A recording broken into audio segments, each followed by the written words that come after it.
So this is an update. This originally was going to be a presentation back at the end of December, but because of some other issues that we had in terms of scheduling, we decided to move this presentation to today. The majority of this, if not all of these slides, are identical to the presentation that we've given previously, so I'll move sort of quickly and get us to our discussion. This is who we are, and we should be very, very proud of the outcomes over time in this district. We heard from some folks already today about supporting social emotional learning and helping students with getting acclimated to school and transitioning, as well as areas around technology. We should be very, very proud of our outcomes and return on investment in this district. We update this document annually, and we're almost ready to publish our current year document. However, we know we have some very legitimate and real financial issues. This slide has been presented over the last 3 years. In fact, we just moved past our 3-year anniversary of Indian Point announcing their decision to cease operations. And it's important to underscore that over the course of 4 years, from the time the plant begins shutting down until the pilot agreement expires, we are losing as a school community $60.5 million.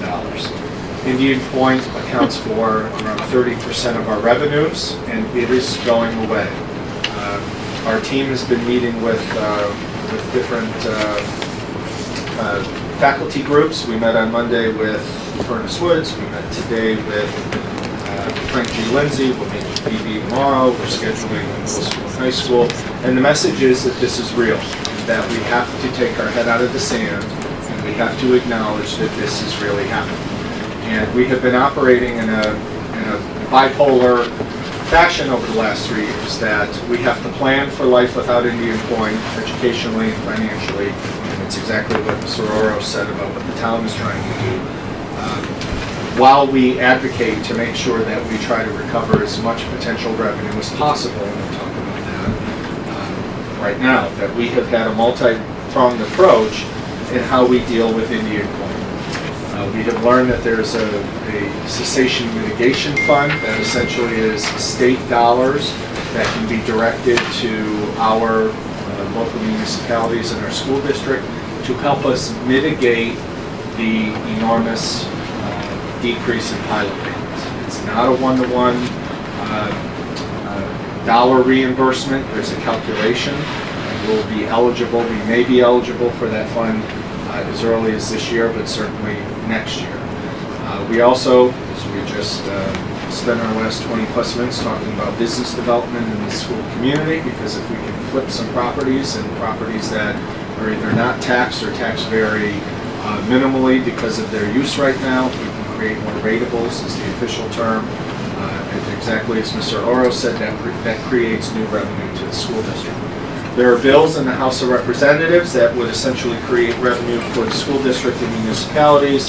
Not to get too technical, but it's basically the expense of having the Indian Point property remain vacant for decades while the spent nuclear fuel goes through its process, its half-life process. And there are some potential bills there are bills in the House that are proposed and that are being drafted that we have our eyes on. But again, there's a very significant set of red tape that we have to go through before we realize it.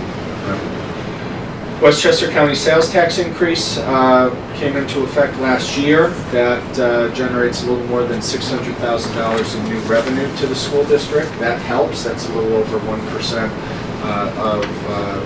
of new money in terms of our taxes are concerned.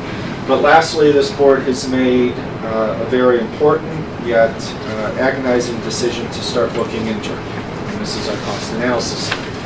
Back in August of 2018, the board agreed to identify an outside consulting group to help us solve and answer some of these questions. And the question that we're trying to solve is, can we organize students differently to reduce expenses? The majority of that study was focused on how we organize elementary students. It also talked about class sizes and sections at the middle school as well as the high school. So our timeline, as I said, was in August of 2018. We committed to working with an outside group to prepare a study and prepare some objective input and feedback and information for us. In November of 2018, we worked with our partners to identify who could do that work. That work began in earnest about 13 months ago in December of 2018, and that report was released this past November. It was a surprise to some, and it was not a surprise to others, but the reality is that the 80-plus page report identifies a series of recommendations that we could consider to drastically reduce our expenses by organizing students differently. The study was based on a plethora of data. I'm not going to read it all, but very broad-based data, but also very specific data. This was not just throw your dart at the dartboard and let's see what the outcomes are. This was a very thorough study that took just about 12 months to complete. And if you haven't read the report, I encourage you to, because it's very, very thorough and very detailed.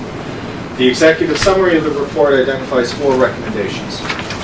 4 recommendations for us to consider with regards to space and potential savings of organizing students differently. First recommendation is to do nothing. That certainly is an option. We have been organized this way in this district for quite some time, and it has worked. While this school district and the community has had conversations about organizing differently, particularly elementary schools, and those conversations didn't lead to any change, we have remained a school district organized with 3 elementary schools serving K through 5. Second recommendation would be a grade center plan. This is a fancy term for Princeton. It essentially would identify one school. One of the 3 schools would house kindergarten and first grade, another school would house second and third, and the third elementary school would house fourth and fifth grade. Quick analysis of the financial data would show that a little over $1 million could be saved just by classroom teachers alone. And it's important that I underscore that. This does not include any other potential savings in terms of special education. This does not include potential savings in terms of other electives or encore classes, art, music, phys ed. So there potentially could be more savings if we choose to explore this option more thoroughly. There also could be some expenses that when you organize students differently, you would run different bus routes. We would have to map out a couple different models in terms of how would we get kids to school. How would we get kids to school that live in Verplank on the river when they have to go to school on the other part of our town at Furnace Woods and vice versa. So those would be a set of analyses that we would need to complete if we're at a position as a board to give us the green light to start that next phase of the conversation. But what we do know minimally, based on the report that was written and just based on kindergarten through 5th grade, with respect to class sections and with respect to enrollment, that there could be a reduction of classroom teachers and teaching assistants that would equal a little over $1 million in savings. Recommendation 3 basically is closing an elementary school. That would generate 50% more savings, or $1.5 million approximately. That recommendation would call for organizing the remaining K through 5th graders into 2 schools, and we basically would close the school. We've done that before, a long, long time ago. We closed the McKinley School, which is in the northern part of our district in Peekskill. There were conditions that necessitated that decision, and probably a dozen or so years after, the district, I think, regretted that because it's a really difficult decision and not a short-term solution to close a school. When you close a school, you're basically committing based on really good data that you no longer need that facility. Our recommendation is that we don't have that data to recommend closing the school. And the one piece of data I'll point to is our housing market. Over the last 10 years, our enrollment has declined by about 10%, and the driving factor to that declining enrollment has been available housing. For the most part, families in our community, when their youngest graduate from our school system, are not selling their homes like other communities in Westchester. The reason is because of the power and the significance of the Indian Point pilot, taxes have remained super affordable as a suburban Westchester district. As a suburban Westchester district, our taxes have been among the lowest in the county. Westchester County is the second highest tax county in the state, or I'm sorry, in the country. And our taxes have remained well below those averages. So when there is no incentive to sell, and when taxes are affordable for families who no longer have kids using our services, or when taxes are affordable for folks who are on fixed income, or retired, or aging in place, homes aren't for sale, families can't buy, enrollment will decline. For that reason, in good conscience, we could not recommend closing the school. Recommendation 4, in similar vein, calls for closing the school and to eliminate any enrollment stress in the remaining 2 elementary schools. Recommendation 4 calls for moving 5th grade to the middle school. So for the same reasons that we would recommend not closing the school based on recommendation 3, we wouldn't recommend closing the school based on recommendation 4 either. We just don't have enough information. And again, I can't underscore enough, when schools and districts close a school, they are making a long-term, if not a definite decision that they no longer need that facility. So that leads us to our next steps. And we have had, as I said, we had this conversation a little over a month ago. That first we need to publish the analysis and make it available to everyone. That's been done. That's been on our website. It was emailed. The link was emailed to all of our faculty and staff as well as our families. We also made a commitment. This board made a commitment to not do anything quickly, but to potentially study any future decision and not implement anything at least until September of 2021. That gives us at least 18 months to study, to contemplate, to receive feedback and input, and if we decide to make a change, to implement or to study the feasibility of implementing that change. That could include running bus routes, that would include how would we move supplies and materials, that would include how teachers would be assigned to different schools based on grade level, and also to provide time and opportunity, if we decide to make a change, provide time and opportunity for families and students to be made aware of any adjustments and also provide transition opportunities. So where we are tonight is to have a conversation about eliminating options that aren't feasible or that we're not interested in. And the reason we're pushing this is because we believe that we need to spend the next couple months working with our school community, including our staff, to get some input and to discuss and remind people of how we got to where we are. And it's important that I hammer that point home. We're not a private business. We did not make a bad investment. We did not have a court settlement. We are at the mercy of taxpayers and state education aid. And Enrique will give our first budget presentation when I'm done. When a decision is made and a financial decision is pressed upon us, while we advocate and pound our fists and say we won't accept it, there also is a reality we have a responsibility to plan for it. That was the purpose of the study, and that's how we ended up where we are tonight. But we certainly believe that we need to spend at least the next couple months educating our school community on what the options are, why they could be viable, and putting a process together to move us to a decision point of doing nothing, or decision point of doing something. The timeline to do nothing is infinite, because we just keep doing what we're doing. What we do know is that without a significant change to how we organize elementary kids right now, that our projected tax increases are going to be minimal, at least 8.5% over the next at least 4 to 5 years. That is going to send shockwaves through this community. It's going to send shockwaves. 8.5 Each year. each year, or Yeah. total over those years? Each year. Okay, I knew the answer, I just Yeah, wanted to each clarify. year. We're talking Yep, each and that was a year. question we had today at Frank G. Is this just a one-time spike and then it goes down? No. When you have a tax increase, that creates a new baseline. That creates a new baseline. And any future tax increases is built off of that. It's like compounding interest. And lastly, process is going to be very, very important. That we recommend that we would want to discuss any facilitation of how we move forward and how we discuss implementing a potential change that we would need outside facilitators. And the reason for that is because we need folks who are objective and can be process oriented. I have opinions. We all have opinions. And we all have experiences. And that's one of the tough things about working in schools is we all went to one.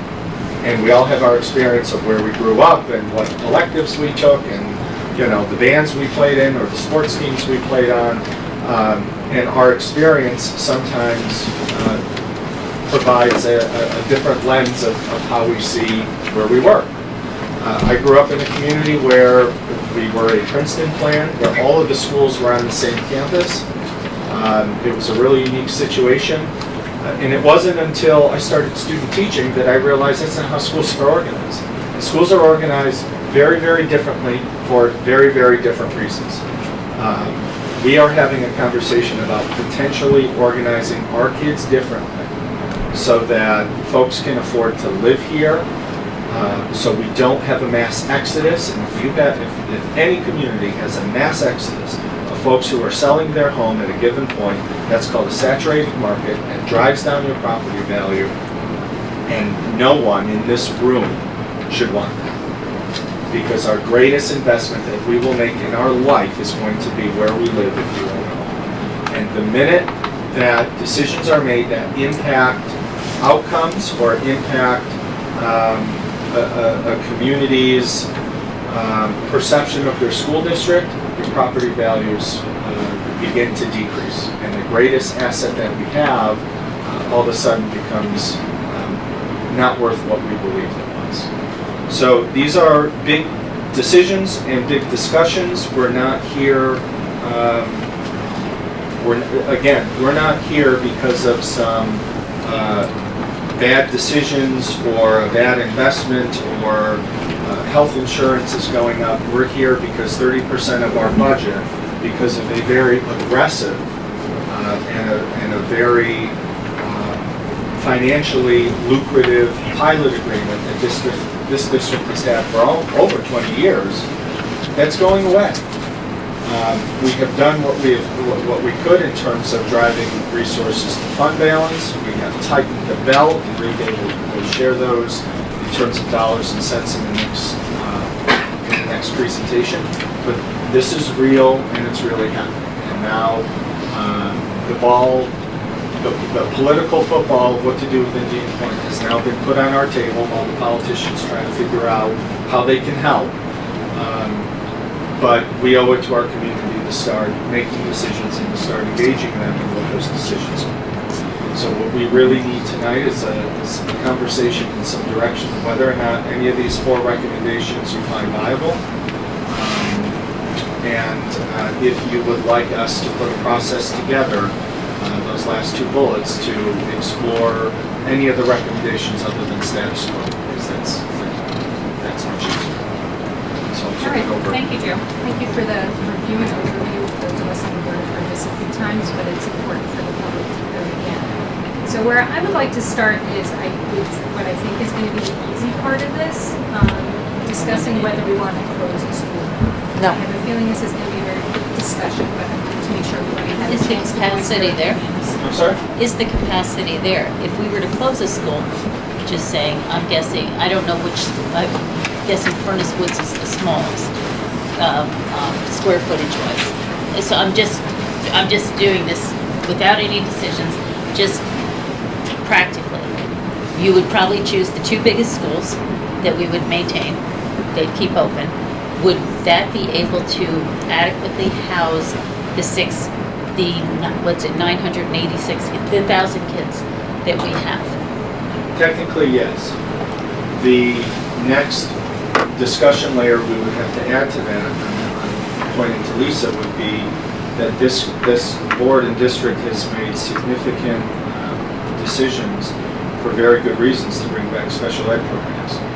And if we were to go through a thorough process of identifying, let's say Frank G, of course, would stay open, it's the largest school. Yeah. And if we went through a process of saying, okay, which of the other two elementary schools has the greatest capacity and space and number of classrooms, we may need to explore whether or not we can maintain all of our special ed programs that we brought back into our See, district. that makes no sense. We may need to outsource Because them. but we're saving money by doing that, so it's a trade-off. I mean, it's, Plus, if we're that tight, then if we have any and we can't, enlargement in our enrollment, then. That's the issue. and, yeah. No problem. Well, So- and the other thing I'll draw you to is what the analysis suggests is that and I'll use Princeton plan versus closing a school, and it doesn't matter what you do with fifth grade, you're looking at $500,000 difference. And, the question is it worth $500,000 to close a school and go through an analysis of potentially outsourcing your special ed? Well, I mean, It costs you money, so. yeah, but I mean, we're saving money. Yeah. So basically that, We'll lose whatever on both that, ends. correct, that loss in income, I mean, is gonna offset whatever, so. And frankly, not to mention the value of, I know that I know parents who have their children in these programs, locally, that love having their kids, and these kids benefit by being in district, being like where their brothers and sisters are, or being, in the neighborhood, so to speak, or locally, as opposed to hauling them all the way to, I don't know, Katona, just, Yeah.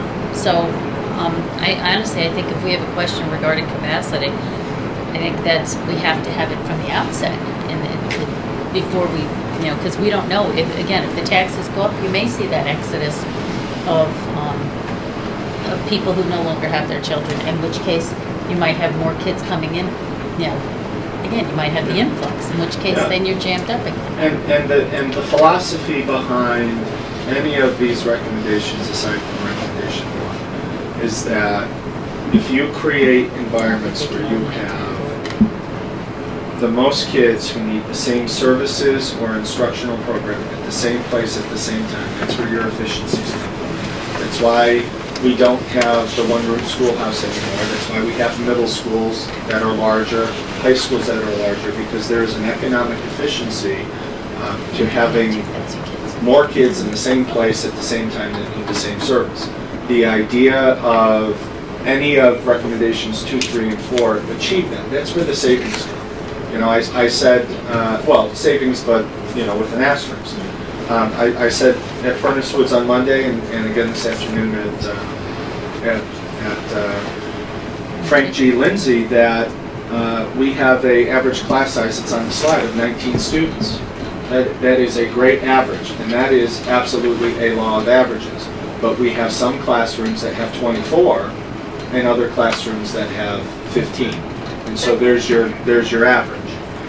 By moving to any of these recommendations, but I'll focus on, let's just say, Grade Center or Princeton, you're actually able to have a better opportunity to guarantee that sort of enrollment, because you would have a school full of kindergarten and first grade students.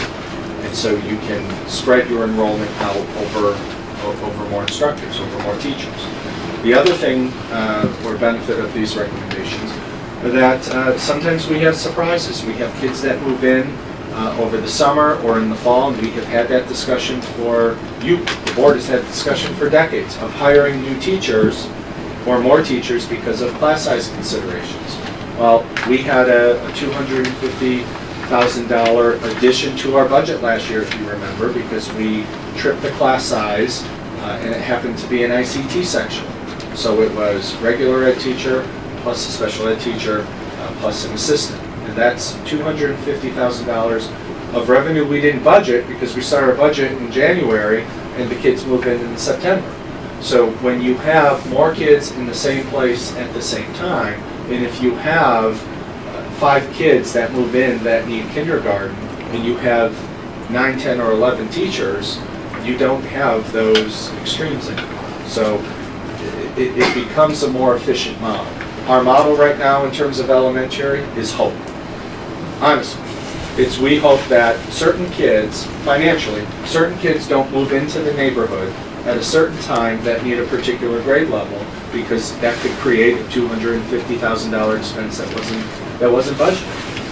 Because our attendance zones are based on street signs. Okay, so let's focus on whether we want to close the school before we start the discussion on other things.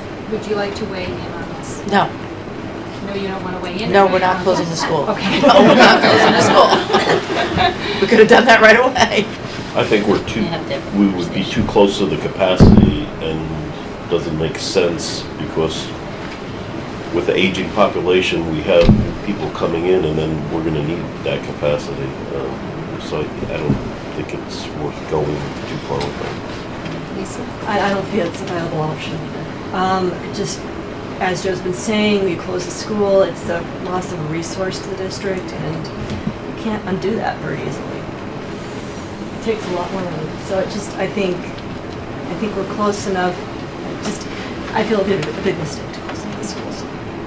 So it sounds like we have consensus on not pursuing any further recommendations, 3 or 4, based on Joe's recommendations, our administrative recommendations, and all of our opinions on this as well. So we will eliminate those 2, and we still have recommendations 1 and 2.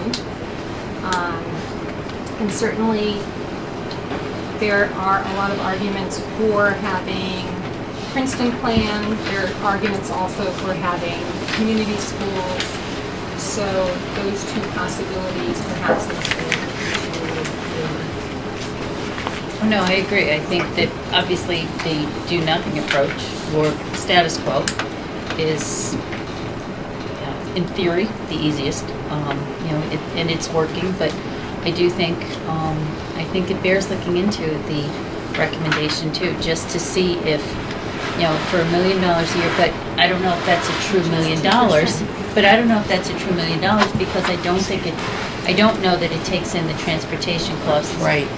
So in which case that could bring that, down to 500,000 or, and I do believe that there is value in, as you said, allocating resources, keeping, students who have certain needs grouped together, but,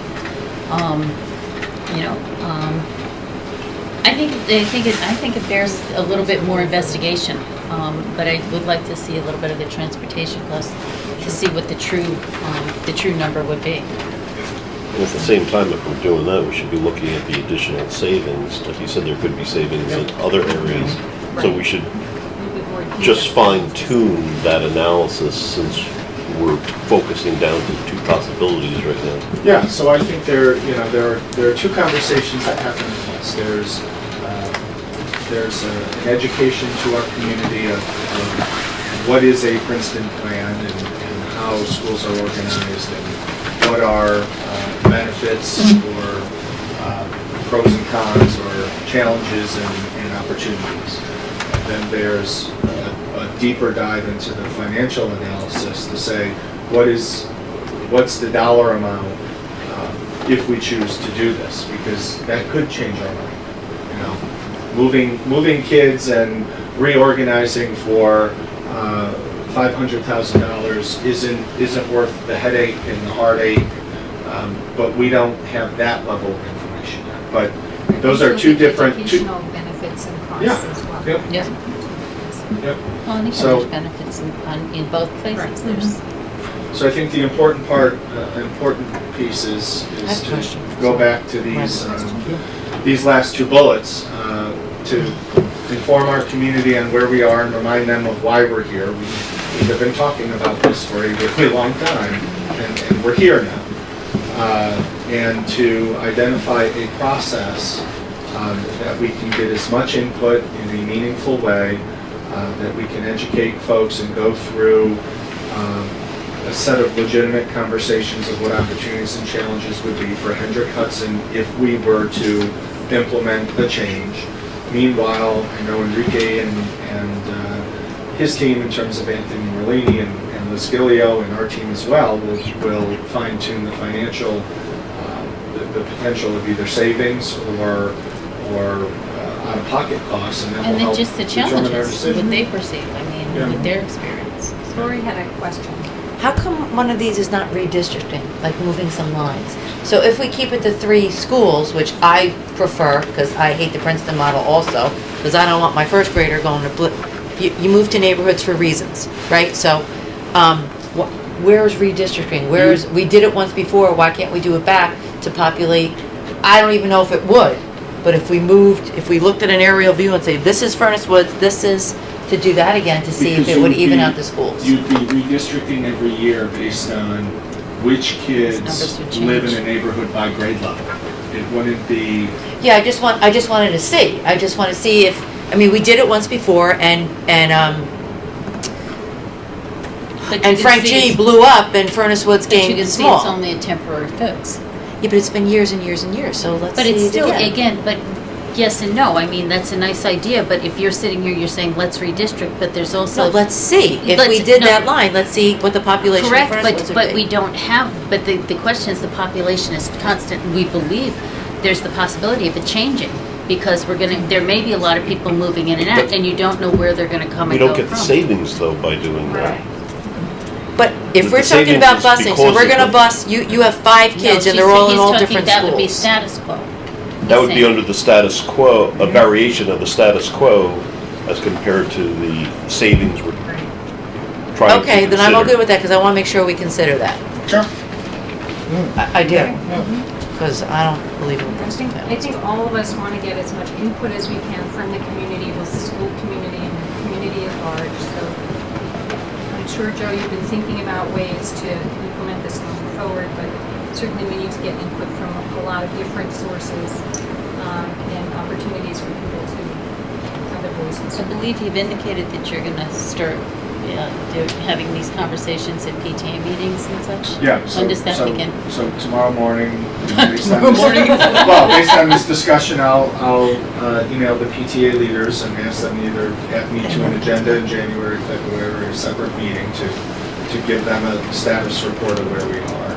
I'm sure that surveys are going to be part of input and feedback, active participation by not only staff and parents, but also community members that no longer have kids in the district. And that's a very important piece of information to be reminded of. The majority of our community, the majority of registered voters no longer or do not have kids in our school district. And that is an anomaly for a Westchester school district. And what I have heard very clearly at Chamber of Commerce meetings, Rotary meetings, meeting with the senior citizens as we do a few times a year, is what is the district going to do to keep it affordable for me to stay here? And some positions change over time. I know that when we started this conversation a year ago, and I went to the PTAs and said, here's where we are, here's what we're thinking, we're going to have an outside group look at this analysis for us as objective as possible. We had petitions online, don't close our school, no Princeton plan. Emotions took over. The reality is school districts are organized different ways for different reasons, and exploring the potentiality of the Princeton plan would be financial, but to make sure that we don't provide a subpar education of what we've been used to, or what the kids have been used to. The specifics will come out through the process, and conversations with other districts certainly will be had about how they got to where they are or what some benefits are. I can tell you that anecdotally, I know more schools are having conversations about moving to a Princeton plan than moving away from it. And that's a financial reality. And those folks, the majority of voters in our school district are looking at us to say, what can you do to make sure outcomes stay high, but that it remains affordable for us to live here? And a $1 million savings, or reducing our expenses by $1 million, is 2.5% on our tax levy, approximately. And when you say to family members, we're going to reorganize kids differently, there may be some, transition, or we got to work out the kinks, but your taxes will either be reduced by 2.5%, or they won't go up 2.5%. It demands a little more analysis, which is what we just discussed. So could we get a framework for how this process will Sure. go forward by the end of the month, maybe, or early next month? I think that, yeah. A realistic timeline? Yeah.